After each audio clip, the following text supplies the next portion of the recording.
The free will determinism debate has raged on and will rage on for thousands of years, probably never really ending. And there's a pretty simple reason for this, which is that there are two basic sources of evidence that are producing conflicting conclusions.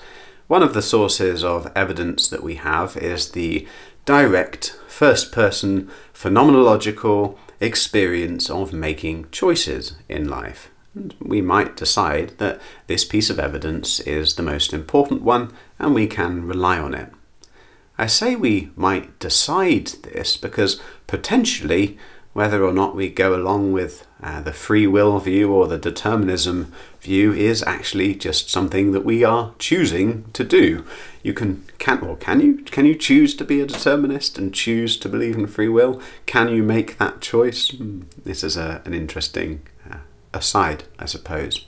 Of course, the other evidence that we might choose to go along with is a reliance on a conceptual scheme of the world, a materialist scheme in which things can be reduced to objects that have causal relations that are uniform and predictable, or indeed kind of random actually. Even randomness doesn't save us, but actually I think if you're going to overcome determinism, the way that you do it is by saying, well, we can't really rely on that very limited conceptual approach to understanding life. It's somewhat abstract. It's based on very limited perceptual systems of reality.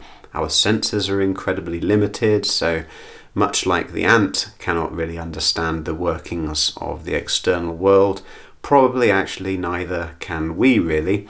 What we think is understanding is actually an incredibly shallow and limited slither of what's going on, and that we think there is uniform causality is potentially simply based on our very limited sensory and cognitive capacities, right? So there's good reason to be skeptical of this reductionist, physicalist, materialist worldview that hard determinism basically depends on.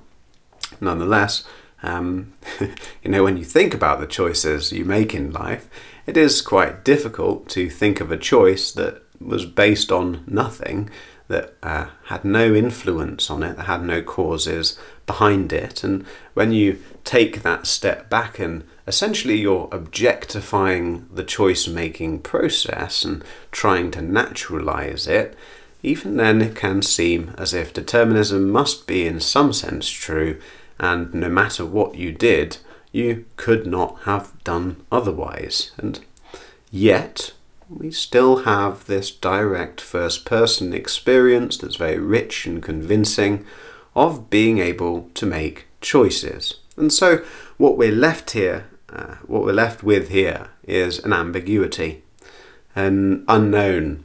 There are good reasons for both sides. I think the wise position in philosophy that you end up in is one of understanding the arguments for both sides, or the reasoning, the reasons for holding both positions, and having a kind of useful detachment from clinging to either view. And I think it's really interesting that given the essential unsolvability of this debate, people do want to pick a side and get attached to it. And I'm kind of deeply suspicious about the psychology behind this. It seems to me that there's a kind of hidden agenda or payoff that we get from each situation, an emotional need or process that is corrupting our ability to remain agnostic and causing us to pick one side or the other illicitly. So on the one hand, a person might choose to cling to determinism, perhaps because they don't like taking responsibility for their life. Perhaps they want to escape the anxieties that are produced by a capacity to make choices, and so they pretend that actually they don't really have choices, it's never really my fault, it's just human nature, I had bad parents, blah blah blah. And there are clear corrupting factors going on here. Whereas the person who believes in free will might like the idea that they are in control of their lives. They might like the idea that they can easily cast blame on other people for the mistakes they made and say it's all their fault, and completely ignore these deterministic factors that seem to correlate with unethical behavior. The psychopath, for example, in a sense can choose not to murder people, but they cannot choose to have a, how shall we say, atypical neurology. They cannot choose the genetics that may have contributed towards being a psychopath. They cannot choose the lack of moral education they had as children, etc., etc. So I think we have to be careful in that sense that we don't dismiss determinism completely, because it can often lead us towards a kind of callousness about the behaviour of other people. Jeremy Kyle style blaming constantly. Oh, but you could have done this, you could have done that, instead of being a bit more sympathetic to how people's circumstances do influence the choices that they potentially make. So, yeah, I think we also, I mean, I'm talking about this, but I'm also remembering there is a logical fallacy called the psychogenetic fallacy, in which we have a tendency to try and psychopathologize certain philosophical positions and then imply that they are illicit because of that.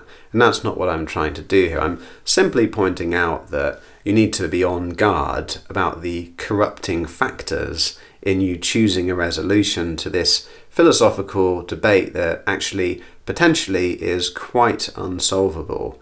And you know, I think in 1,000 years' time, we're still going to have people saying, but causal determinism implies that choice is merely an illusion, and you're going to have other people saying, but you cannot deny the direct subjective experience of choice-making that perhaps relates to a subjective existence that is transcendent of the objective reality that we seem to interact with. So that is my 2 cents on the free will determinism debate. Remain ambiguous, don't get too attached to one position or other, and perhaps adopt a healthy, pragmatic approach to this debate because of that ambiguity.